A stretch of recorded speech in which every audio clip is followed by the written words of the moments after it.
আসসালামু আলাইকুম। হিসেবের একটু মারপ্যাচ আছে। সেই মারপ্যাচের জায়গাটা হচ্ছে ১ তারিখের মধ্যে আইসিসির কাছে টিম সাবমিট করতে হবে, সেটা হচ্ছে ডেডলাইন। তবে কোনো টিম যদি চায় সেটা গোপনভাবেও করতে পারে এবং আইসিসি সেক্ষেত্রে সেই টিমটাকে রিভিল করবে না, কারণ ২৪ তারিখ পর্যন্ত পুরো টিমটাকেই পরিবর্তন করে ফেলার সুযোগ রয়েছে। ২৪ তারিখের পর যদি কেউ টিমে পরিবর্তন করতে চায় সেক্ষেত্রে ভ্যালিড রিজন, ইনজুরি কিংবা অন্য যে কোনো রিজন যেগুলো ভ্যালিড, সেই রিজন মোতাবেক টিম পরিবর্তন করতে হবে। তবে কোন টিমটা নিয়ে সত্যিকারের অর্থে বাংলাদেশ বিশ্বকাপে খেলতে যাবে সেক্ষেত্রে আপনি যদি আমার কাছ থেকে অ্যাসেসমেন্ট জানতে চান, আমি আমার টপ 15টা এই ভিডিওতে আপনাদের কাছে তুলে ধরার চেষ্টা করছি। মাইন্ড ইট, এখানে একটা বিষয় উল্লেখযোগ্য, সেটা হচ্ছে ইন্ডিয়ার টিমটা দেখার পর আমি একটা ব্যাপার তো খুব ভালো মতো বুঝতে পেরেছি, যেহেতু ইন্ডিয়া অনেক রিসার্চ করে অবশ্যই তারা কন্ডিশনের উপর টিমটাকে ডিক্লেয়ার করেছে। চারজন স্পিনার, ফ্রন্টলাইন স্পিনার তারা দলে রেখেছে। সো সেই জায়গাটাতে আমিও আমার দলটাতে চারজন ফ্রন্টলাইন স্পিনারকেই রাখতে চাইবো, অর্থাৎ 15 জনের যে দল সেখানে আমি 4 জন স্পিনারকেই রাখতে চাইবো। যদিও আমাদের বাংলাদেশে বর্তমানে স্পিনারদের একটা অনেক বড় সংকটের জায়গা। To be very honest, Shakib Al Hasan ছাড়া আসলে সত্যিকারের অর্থে ট্রাস্টওয়ার্দি সাদা বলের স্পিনার আমরা এই মুহূর্তে খুঁজে পাই না। তারপরও যা আছে তার মধ্যে আমি আমার লাইন আপটা ডিক্লেয়ার করার চেষ্টা করছি। আমার মতে লিটন কুমার দাস এখনও বাংলাদেশের টি-20 ক্রিকেটে পরিসংখ্যানগতভাবে সেরা ওপেনার। ডেফিনেটলি খারাপ ফর্মে তিনি আছেন, জিম্বাবুয়ে সিরিজে কেমন করবেন তিনি জানি না, তবে লিটন কুমার দাসের এক্সপিরিয়েন্সটাকে প্রাধান্য দেবেন নির্বাচকরা। So from my side Liton Kumar Das 1 নম্বরে থাকবেন। তার সঙ্গে তানজিদ তামিমকে আমি দেখতে চাইবো। তানজিদ তামিমকে দেখতে চাইবো এই কারণ তার খেলার নেচারটা টি-20 সুলভ, এবং এই বিপিএলে যে সমস্ত ওপেনাররা ব্যাটিং করেছেন ফ্রন্ট লাইনে তাদের মধ্যে সবচাইতে সমৃদ্ধশালী স্ট্রাইক রেট তানজিদ তামিমের ছিল। 135-এর উপর স্ট্রাইক রেট তিনি মেনটেন করেছেন। তামিম ইকবাল, তানজিদ তামিম কিংবা এনামুল হক বিজয় বা আর যারা ছিলেন তাদের চাইতে ওপেনারদের মধ্যে তানজিদ তামিমের স্ট্রাইক রেটটা সবচাইতে বেটার। সো তার খেলার ধরন অনুযায়ী তানজিদ তামিমকে আমি দেখতে চাইবো। জিম্বাবুয়ে সিরিজ তার জন্য একটা অনেক বড় টেস্ট কেস হতে যাচ্ছে। নাজমুল শান্ত ক্যাপ্টেন হিসেবে তিনি থাকবেন। নাজমুল হোসেন শান্তর পর যে নামটা অবশ্যই বলতে হবে সেটা তাওহিদ হৃদয়। তাওহিদ হৃদয় অটোমেটিক চয়েস হিসেবে আসলে এই স্কোয়াডে থাকবেনই, এই ব্যাপারে আমার কাছে মনে হয় না কারো কোনো দ্বিমত থাকার কথা আছে। So Towhid Hridoy is in. Soumya সরকারকেও আমি লাইন আপে রাখতে চাইবো। 15 জনের লাইন আপে, 11 জনের লাইন আপে আপনি খেলান কিংবা না খেলান সেটা পরের বিষয়, বাট সৌম্য সরকারকে আমি রাখতে চাইবো। Shakib Al Hasan, he will be the automatic choice.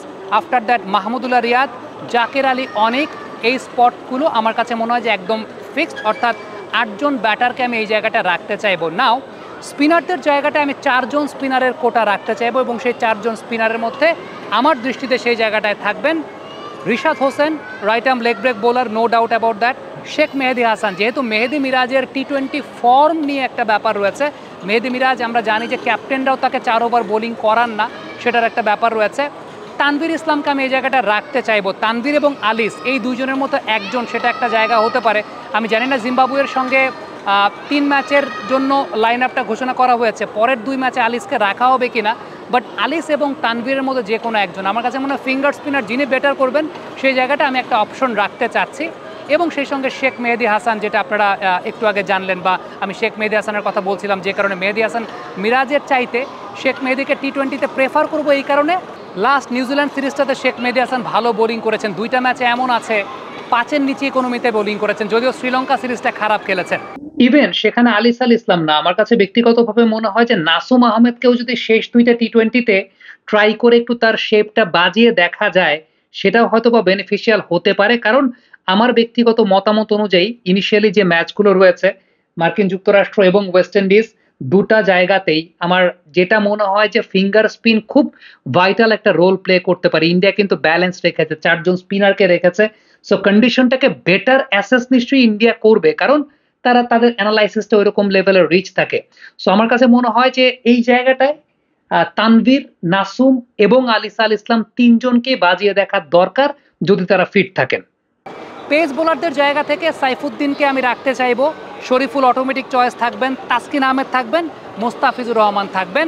Unfortunately এই জায়গায় তানজিম সাকিবের জায়গাটা আমি রাখতে পারছি না, বিকজ 15 জনের লাইন আপটা যদি 16 জনের লাইন আপ হতো তাহলে হয়তো বা তানজিম সাকিবের কথাটা আমি বলতে পারতাম। যেহেতু আমাদের এই জায়গাটায় স্পিনার এবং পেসার মিলিয়ে রাখতে হবে, সো এই জায়গাটা একটা খুব গুরুত্বপূর্ণ ফ্যাক্টরের জায়গাটা হতে চাইলেই আমি লাইন আপে 6 জন বা 5 জন পেসার ওইভাবে রাখতে পারবো না, আমাকে স্পিনারদের জায়গাটাও দেখতে হবে। কারণ ইন্ডিয়ার লাইন আপটা দেখে আমার কাছে মনে হয়েছে এই বিষয়টা, তা হচ্ছে এই কন্ডিশনটা ওয়েস্ট ইন্ডিজ এবং ইউনাইটেড স্টেটস অফ আমেরিকার যে কন্ডিশনটা সেটা অনেকাংশে হয়তো বা স্লোইশ কন্ডিশন থাকবে, স্পিন ফ্রেন্ডলি কন্ডিশন হতে পারে এবং টুর্নামেন্ট যত প্রোগ্রেস হবে স্পিনারদের কার্যকারিতাটা অনেক বেশি মাত্রায় দরকার হবে। সো আমার ব্যাকআপ স্পিনার দরকার, ব্যাকআপ ফিঙ্গার স্পিনার দরকার।